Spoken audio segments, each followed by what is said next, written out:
Un petit conseil pour mes petits frères de la classe de première technique. Je suis passé par là, les amis.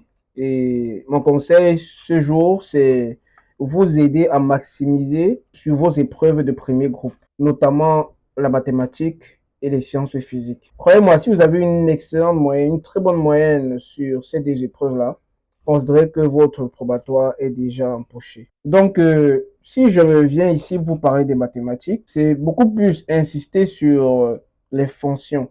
Si vous avez une bonne moyenne en mathématiques, cela veut dire que vous avez très bien travaillé au niveau des fonctions. Les fonctions sont notées sur la moitié des points. Donc, commencez toujours votre épreuve de mathématiques par les fonctions. Et dès que vous avez mis les fonctions à terre, vous pouvez aller à la chasse des points sur le reste du temps. Donc, et également, les fonctions ont une méthodologie. Donc, si vous comprenez déjà le concept des fonctions, vous pouvez aborder votre épreuve en toute sérénité. Donc, nous allons voir un premier cas tout de suite et je vais vous proposer sur cet exercice un exemple de correction. Allez, à tout de suite. Lorsqu'on nous parle de centre de symétrie dans ce genre d'exercice, il revient à trouver ce fameux oméga. Donc, l'abscisse a été définie étant 1. Et ici, il nous manque à déterminer le B. Donc, en retrouvant notre B de oméga, nous vérifierons effectivement que la courbe BCF admet un centre de symétrie. Donc, nous avons trois propriétés que nous devrons choisir pour appliquer cette règle afin de déterminer notre B. Donc, la première propriété, en guise de rappel, la première propriété dit ceci. Si nous avons une fonction g qui est définie par f de a plus x moins b, nous devons montrer que g est unique. Voilà. La deuxième propriété revient à montrer que f de a plus x plus f de a moins x est égal à 2b. Ceci pour tout x appartenant au domaine de définition, pour tout a plus x appartenant au domaine de définition, et pour tout a moins x appartenant au domaine de définition. Et la troisième propriété, la moins évidente, reviendra à montrer que f de 2a moins x plus f de x sera égal à 2b pour tout x appartenant au domaine de définition et pour tout 2a moins x appartenant au domaine de définition. Donc, des trois propriétés, je vous propose d'appliquer la deuxième. Nous allons l'appliquer ensemble et voir ce qui en résulte. Compte tenu de cette deuxième formule, nous allons commencer par dire il suffit de montrer que oméga de coordonnées 1 et b vérifie la deuxième propriété. Voilà, pour tout x appartenant au domaine de définition, pour tout a plus x, pour tout a moins x appartenant au domaine de définition, plus a de f moins x doit être égal à 2b. Donc, c'est-à-dire son diminutif IE, c'est-à-dire 1 sur 2. Donc, si vous observez bien, le 2 va rejoindre l'autre côté de l'égalité. Donc, ça va donner 1 sur 2. Nous ouvrons les accolades et nous donnons respectivement la valeur de chacun. A ici, respectivement, il est égal à 1. Et voilà, B est à déterminer. Donc, nous avons f de 1 plus x plus f de 1 moins x. Et donc, lorsque nous continuons l'égalité, nous remplaçons ici f de 1 plus x, il donne ceci. 1 plus x au carré plus 1 plus x plus 1. Voilà, donc je vais continuer de ce côté en disant c'est-à-dire pour pouvoir respecter l'ordre. Vous savez, l'écriture est très importante. Donc, nous remplaçons chacun par sa valeur. Nous remplaçons respectivement f de 1 plus x et f de 1 moins x. Donc ça donne ceci. Donc lorsque nous faisons f de 1 plus x au carré, alors ça donne 1 plus 2x plus x au carré. Voilà. Et puis le reste de l'écriture, lorsque nous faisons le calcul, on a 2 plus x sur x. Et voilà, donc nous continuons ainsi à calculer. Donc je vous suggère de mettre une pause à la vidéo à chaque fois pour bien examiner les calculs qui sont faits. Parce que là, je vais essayer d'aller un peu plus rapidement. Mais sinon, si vous observez doucement, vous allez comprendre mon raisonnement. Voilà, donc j'ai fait un jeu de signes et j'ai fait le calcul très rapidement. Et là, à la fin, nous voyons bien un dénominateur commun et c'est bien x que je mets x là. Et je fais le calcul, vous voyez, les x au carré, il se simplifie. Nous avons 3 qui se simplifie, il va rester à la fin 6x. Voilà. Donc, 6x va pouvoir diviser le 1 demi qui est juste derrière la collade. Nous voyons que le résultat donne donc 3. Et j'ai pour coordonnées 1, 3 au niveau du centre de symétrie. Donc, nous voyons ici que B est bel et bien égal à 3, d'où le résultat. Donc, oméga de coordonnées 1, 3 est bel et bien centre de symétrie à la courbe CF. Passons à la deuxième question. Nous devons ici déterminer les limites aux bornes du domaine de définition et ensuite déduire des valeurs que nous allons trouver. Donc, commençons par préciser ici que le domaine de définition est R privé de 1. Donc, nous allons prendre un élément dans ce domaine de définition, c'est-à-dire X. Nous allons pouvoir définir la limite aux bornes aux bornes de R lorsque X tend vers moins l'infini. Alors, en f de x, qu'est-ce qu'on a? Nous voyons que ici, nous devons récupérer les monomes ayant le plus haut degré au numérateur et au dénominateur. Donc, nous avons bel et bien x au carré sur x. Donc, les deux se simplifient, on reste avec x. Et lorsque nous remplaçons x par moins l'infini, on a bel et bien moins l'infini. D'accord?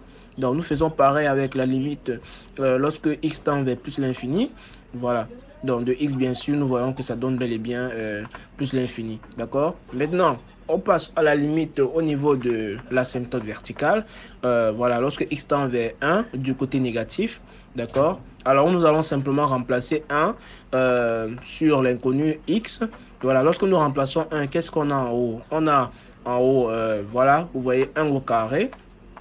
1 au carré plus 1, plus 1, voilà. Et en bas, nous avons 0. 0 par valeur négative, alors ça nous donne 0 parce que tout nombre divisé par 0 donne l'infini. Et comme c'est pas côté négatif, voilà, nous aurons moins l'infini, d'accord? Nous faisons pareil avec x, lorsque x tend vers 1 par côté positif, d'accord?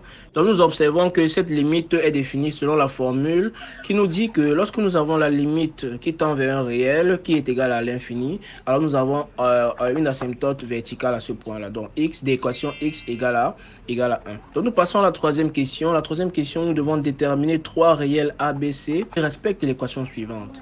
Alors nous avons le 1 qui annule le domaine de définition. Nous allons prendre tout réel différent de 1, d'accord? Tout réel différent de 1. Et ensuite, pour ces réels-là, nous allons faire le calcul qui va nous permettre de pouvoir tirer ici A, B et C. Donc nous faisons les produits de moyens par les produits des extrêmes au niveau de la fonction f de x qui nous a été donnée.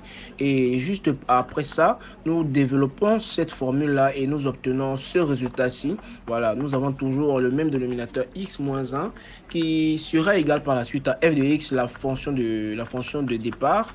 Voilà. Et lorsque nous développons, nous allons ensuite réduire. Lorsque nous réduisons, ensuite nous remettons la valeur de f de x de départ.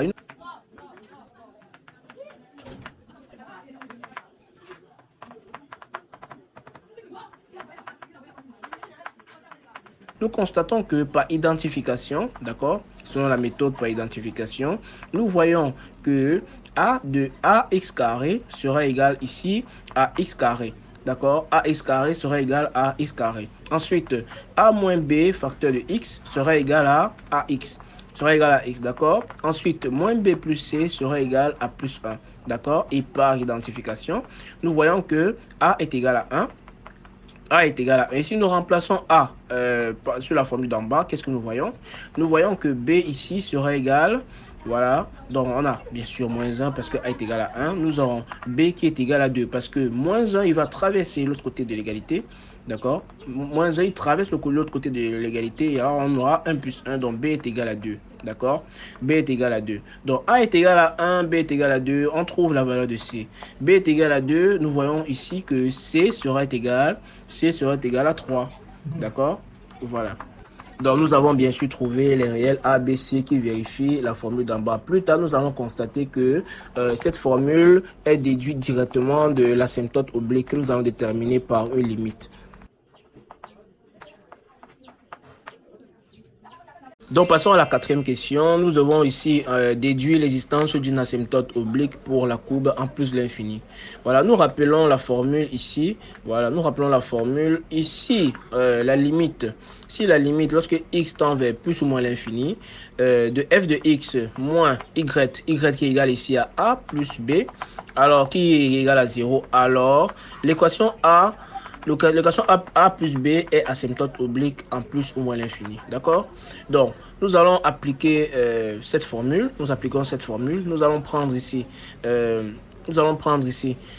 voilà, sachant que la limite de 3 sur x moins 1 est égal à 0. Voilà, si nous vérifions, nous allons voir parce que tout entier naturel sur l'infini, voilà, est égal à 0. D'accord? La limite de tout entier naturel sur l'infini est égal à 0. Donc, il y a également une formule qui dit cela. Tout entier naturel positif, d'accord?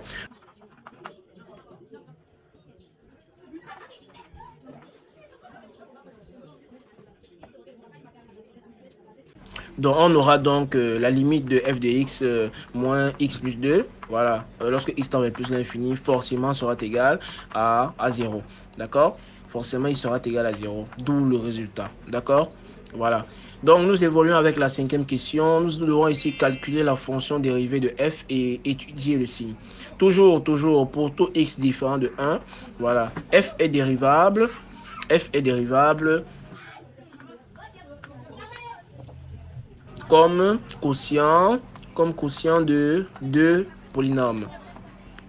Voilà, comme quotient de deux polynômes. Donc, selon la formule U sur V, donc la dérivée de U sur V nous donnera U' V moins UV' divisé par V carré. C'est-à-dire, lorsque nous appliquons cela sur f de x, qu'est-ce qu'on aura?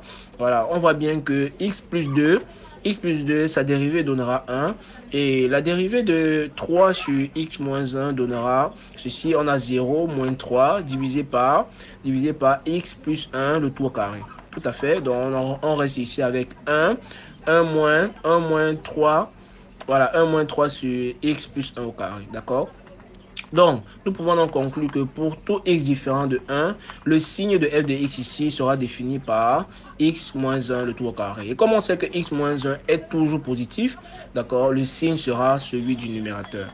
D'accord, ce signe sera celui du numérateur, c'est-à-dire x moins 1 le tout au carré moins 3. D'accord? Voilà. Et lorsque nous faisons ce calcul, on obtient x carré moins 2, x moins 2.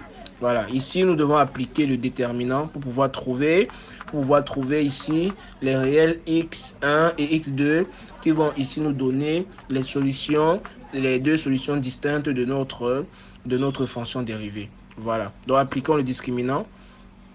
D'après la formule du discriminant b carré moins 4ac, nous trouvons ici que notre discriminant est égal à 8. Donc, en appliquant la racine du discriminant, on aura 2 racines de 2.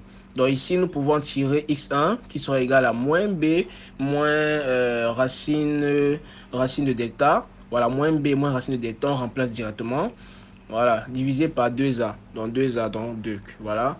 Et là, x2 nous donnera également une autre valeur, c'est-à-dire moins b plus racine de delta divisé par 2a. Donc on a x1 et puis on a x2, d'accord? Nous pouvons déjà donner le signe, de notre fonction dérivée, d'accord? Le signe va donc appartenir dans x1, f de x et f' de x sera positif si et seulement si f' de x sera positif si et seulement si x appartient à R privé de x1 et x2, d'accord? Voilà. Donc, nous passons à la sixième question. Nous devons dresser le tableau de variation de f. Donc, dressons le tableau de variation de f. Nous commençons d'abord par préciser notre asymptote verticale, c'est-à-dire le 1. Et ensuite, nous positionnons les deux réels qui annulent la fonction dérivée. Voilà, les deux rayés qui annulent la fonction dérivée. Mettons ça bien sûr selon l'ordre gradué. Voilà. Donc, ces fonctions qui annulent la fonction dérivée au niveau de f' de x au niveau du tableau, vous voyez bien que je mets des zéros préciser qu'il annule. Et là, f de x est positif dès le départ. C'est pour ça que je positionne mon plus. Et lorsqu'on rencontre le 0, directement, il y a des moins qui arrivent. Et le prochain 0 équipe de moins à plus. D'accord? Voilà. Et au niveau des limites, vous avez observé que la limite, lorsque x tend vers moins l'infini, donne moins l'infini. Alors, je mets bien sûr mon moins l'infini. D'accord? Et comme à ce niveau-là, f de x est positif, il y aura une fonction croissante. Il croît jusqu'à l'image de 1 moins racine de 2. D'accord? Et il chute au niveau de la limite de 1 du côté négatif. Et je fais pareil sur l'ensemble du tableau et j'obtiens ceci. D'accord?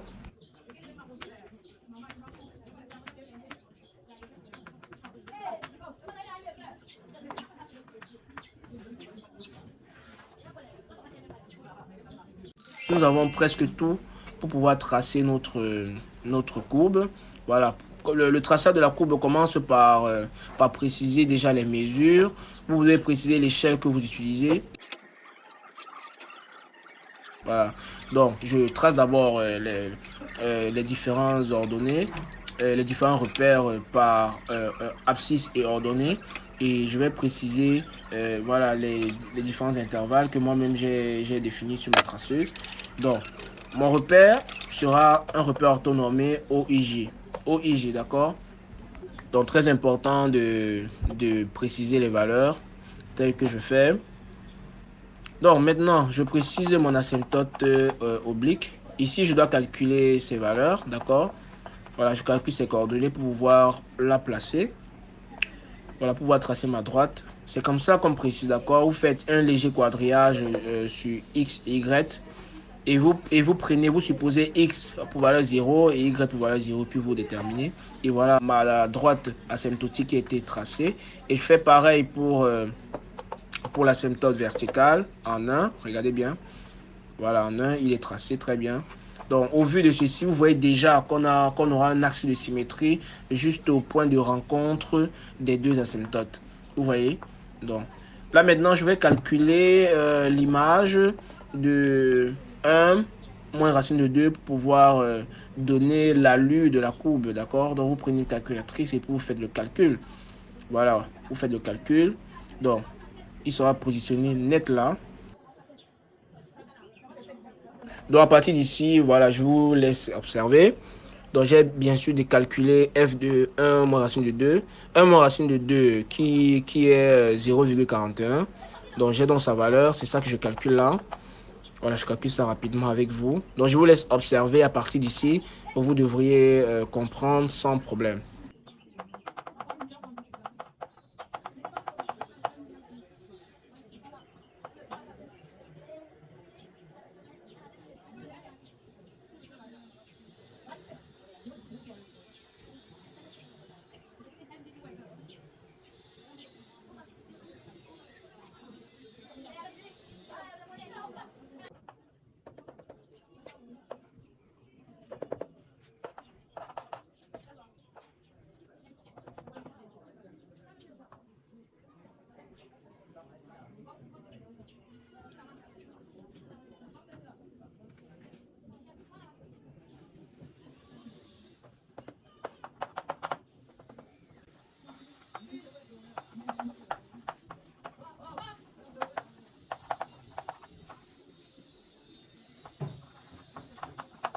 Eh bien, merci d'avoir regardé cette vidéo. Si ce style de contenu vous intéresse, laissez-moi des commentaires et j'en ferai autant.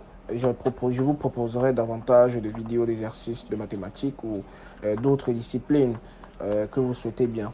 N'oubliez pas de vous abonner, de liker, de partager la vidéo à tous vos amis, à tous vos frères qui composent cette année. Et cette vidéo leur sera certainement utile. Allez, à plus. C'était Gilbert Mouga, votre encadreur.